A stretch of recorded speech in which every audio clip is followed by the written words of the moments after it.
powered by the Montana Television Network. This is the 10 o'clock news on Q2, Montana's news leader.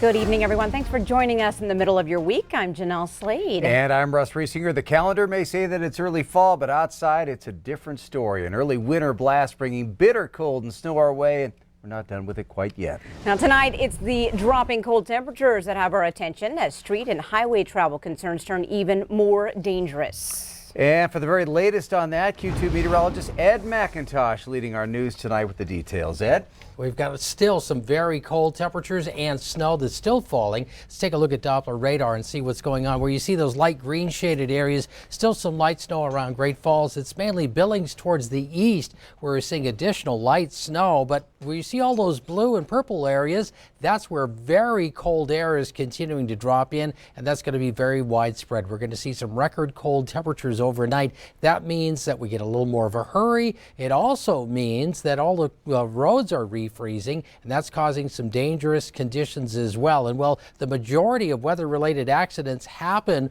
while it's snowing or raining. Notice also about a quarter of them happen just because we get in a hurry on those slick roadways. Closer look at the forecast coming up in a few minutes.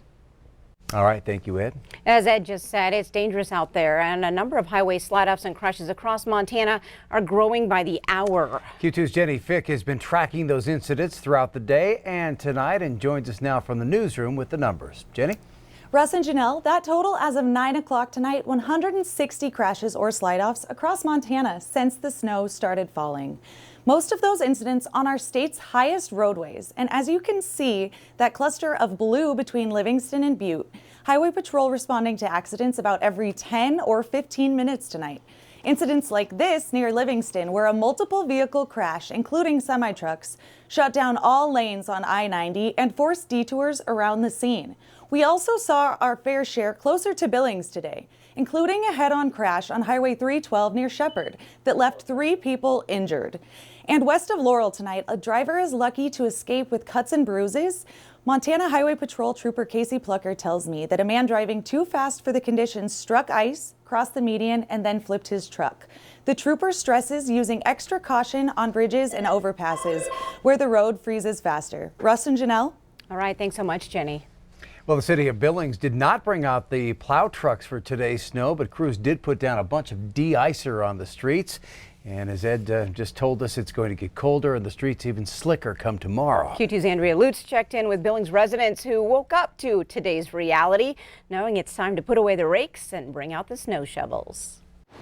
Blades on pavement. Snow and slush being pushed aside, all in an effort to keep this autumn day in October on track. It's Montana. It changes every minute, right?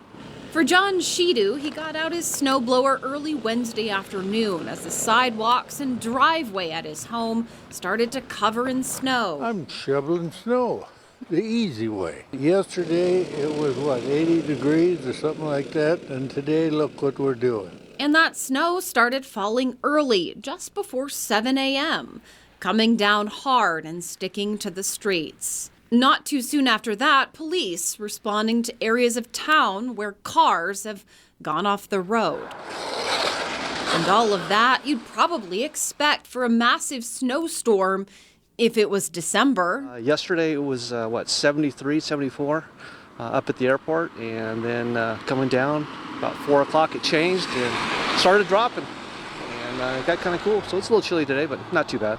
An Arctic autumn that many in Billings are still gonna be digging out of well into the night. In Billings, Andrea Lutz, MTN News.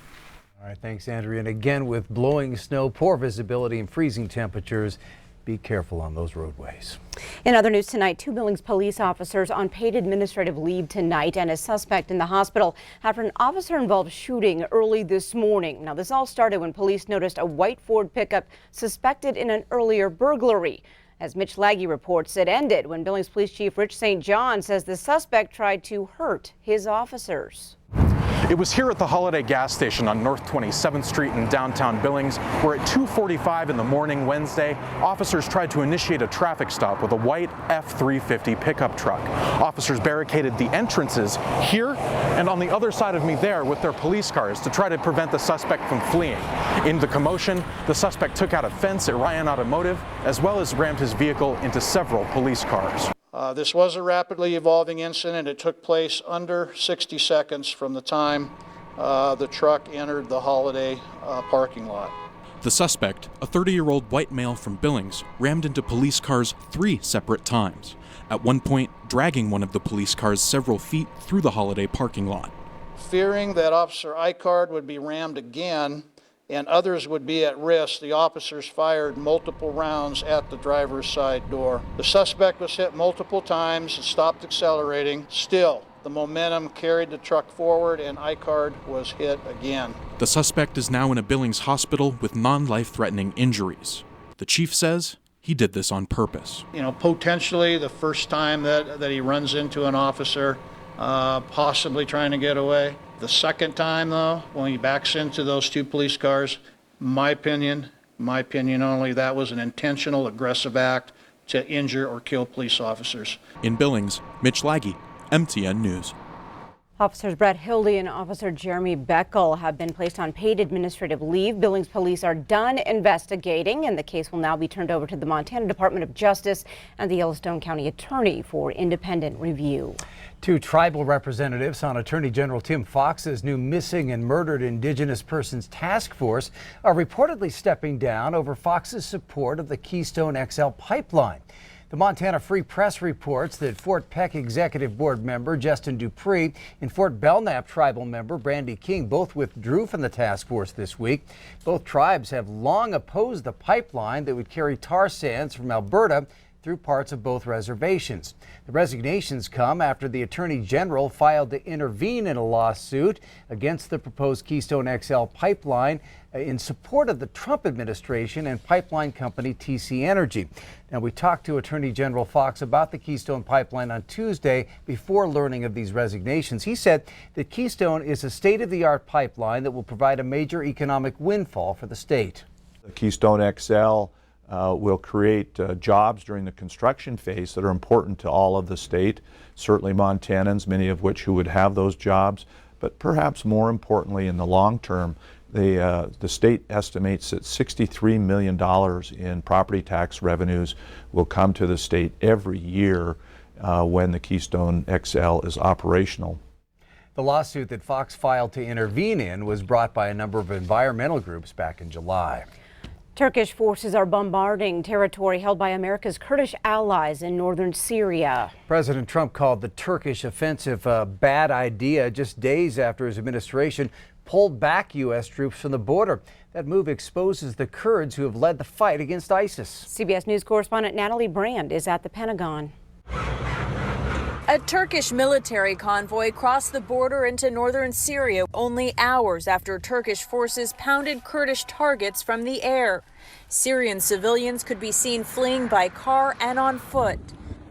The military offensive comes just days after the Trump administration abruptly withdrew U.S. troops from the region near the Syrian border. We're getting out of the endless wars. President Trump has faced strong bipartisan opposition to the pullout from lawmakers who worry the move exposes the Kurds, a key U.S. ally in the fight against ISIS. We're not giving Turkey a green light in Congress, and we're not going to abandon the Kurds. If the president does so, we won't. The president had this message for Turkey's president when asked what happens if the Kurds are wiped out. I will wipe out his economy if that happens. I'm sure that I hope that he will act rationally. A senior U.S. official tells CBS News that Kurdish operations against ISIS are effectively paused for now.